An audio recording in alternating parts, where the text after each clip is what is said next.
ভক্তবৃন্দকে চন্ডিকা পূজা উদযাপন পরিষদের পক্ষ থেকে জানাই শারদীয় শুভেচ্ছা।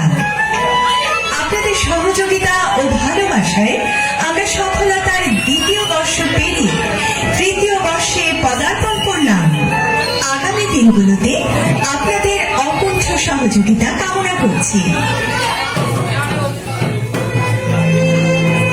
সুধীবৃন্দ, আমরা যুগ যুগ ধরে লক্ষ্য করে দেখব যে নারীরা সমাজে কতই না লাঞ্ছিত, বঞ্চিত, অবহেলিত ও নির্যাতিত। তারই পরিপ্রেক্ষিতে নির্মিত হয়েছে আমাদের এবারের আয়োজন সীতার অগ্নি পরীক্ষা ও পাতাল গমন নামক প্রদর্শনী। উক্ত প্রদর্শনীটি সকলকে উপভোগ করার জন্য অনুরোধ রইল।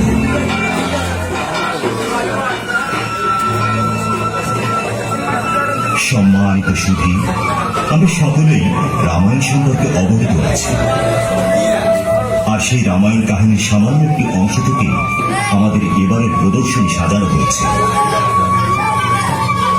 আমরা জানি যে ত্রেতা যুগে ভগবান শ্রীরামচন্দ্র পিতৃ সত্য রক্ষার্থে বনবাসে গমন করেন। সঙ্গে ছিলেন স্ত্রী সীতা ও ভ্রাতা লক্ষ্মণ। বনবাসে থাকাকালীন দুষ্ট রাবণ সীতাকে হরণ করে এবং পরবর্তীতে এক ভয়াবহ যুদ্ধের মাধ্যমে সীতাকে উদ্ধার করা হয়। এরপর প্রজাদের কটুকথার কারণে সীতাকে পুনরায় বনবাসে বাল্মীকি মুনির আশ্রমে যেতে হয়, আর সেখানে জন্ম হয় লব ও কুশী। এরপর যখন আবার শ্রীরাম ও সীতার পুনর্মিলন হয়, তখন সীতাকে আরো একবার প্রজাদের কটু সমালোচনার মুখোমুখি হতে হয়। এরপর কি হয়েছিল, এখন সেটা আমরা দেখব চন্ডিকা পূজা উদযাপন পরিষদ কর্তৃক আয়োজিত এই প্রদর্শনীর মাধ্যমে।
জি জি জি, এ কি যুগলের ভাই? সীতার মতো কলঙ্কিনীকে নিয়েও নাকি সংসার? বলছি, আমাদের মহারাজের কি মাথা খারাপ হয়ে গেছে? সীতা যে কিনা দীর্ঘকাল বনবাসী ছিল, তার আবার সেখানে সন্তানও হয়েছে, তাকে আবার রাজ্যে ঠাই? ছি ছি ছি ছি ছি ছি। যদি সীতা সত্যি সতী হয়, তবে সেখানে অগ্নি পরীক্ষা দিচ্ছে না। ঠিক ঠিক ঠিক, অগ্নি পরীক্ষা দিই, অগ্নি পরীক্ষা দিই, অগ্নি পরীক্ষা দিই। সীতা, আজ প্রজাদের মনে তোমাকে নিয়ে যখন আবারও প্রশ্ন উঠেছে, তবে যাও সীতা, তুমি অগ্নি পরীক্ষা দাও।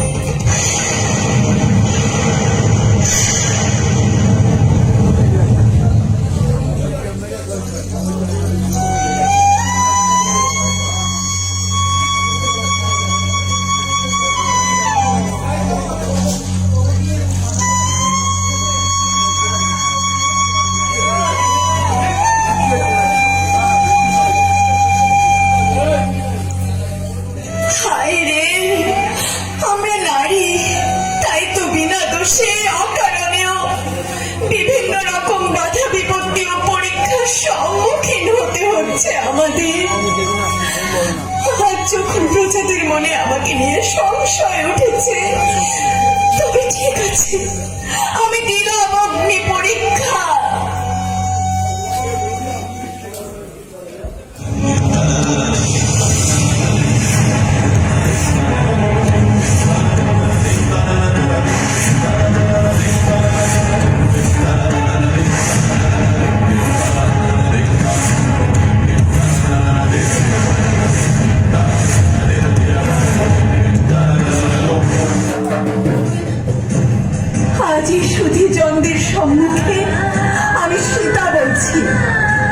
আমি যদি সত্যি সতী নারী হই, আমি যদি শ্রীরামচন্দ্রের ঘরণী হই, শ্রীরাম ছাড়া আমি আমার দুঃস্বপ্নেও কোনো পুরুষকে নিয়ে ভাবি না।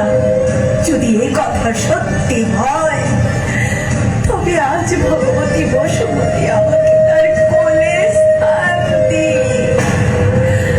যদি আমি আমার মনে জ্ঞান ও কর্ম দ্বারা শুধুমাত্র শ্রী রঘুবীরেরই আরাধনা করে থাকি, তবে আজ ভগবতী বসুমতী আমাকে তার কোলে স্থান দিক। ভগবান শ্রীরামকে ছাড়া আমি অন্য কোনো পুরুষকে জানি না। যদি আমার এই বাক্য সত্যি হয়, তবে আজ ভগবতী বসুমতী আমাকে তার কোলে স্থান দিক, স্থান দিক, স্থান দিক।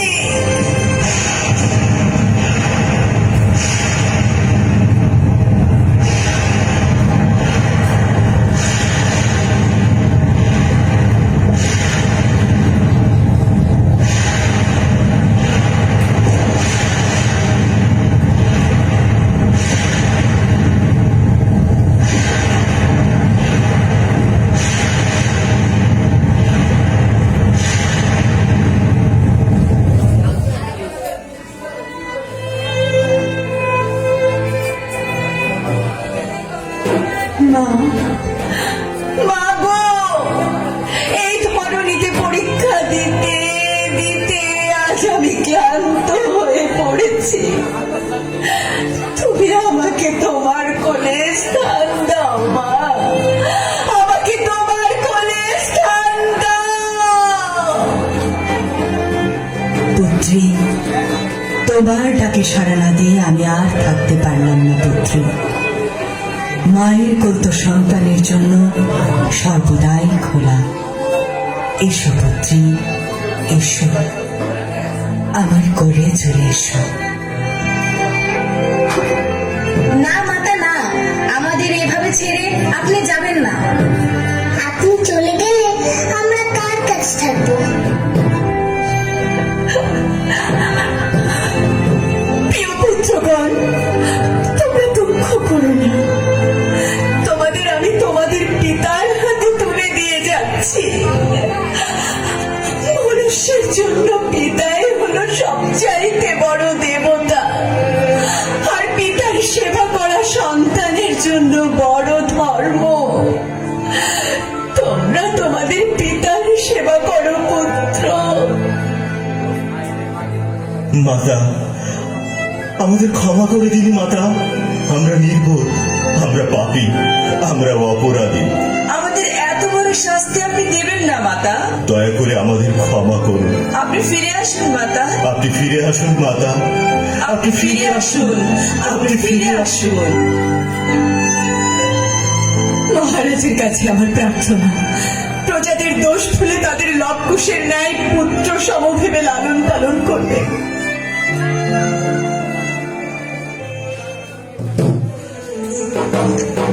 উপস্থিত সকল পূজনীয় গুরুজন, মাতা, সকলে আমার প্রণাম গ্রহণ করুন।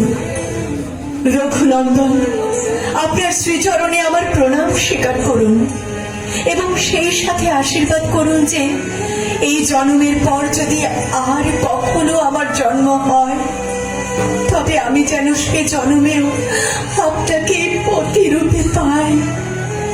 তা না হলে যেন আমার জন্মই না হয়। না সীতা, না, তুমি আমাকে ছেড়ে যেতে পারো না সীতা। না প্রভু, না, দয়া করে আজ আপনি আমাকে থামাবেন না। আমার সময় শেষ। চলো পুত্রী, এই পৃথিবী আর তোমার যোগ্য নয়। তুমি চলো আমার সাথে।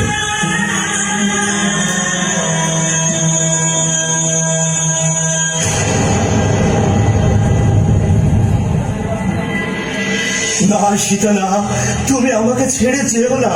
তুমি আমাকে ছেড়ে যেতে পারো না সীতা, আমাকে ছেড়ে যেতে পারো না। সুধী ভক্তবৃন্দ, আপনারা এতক্ষণ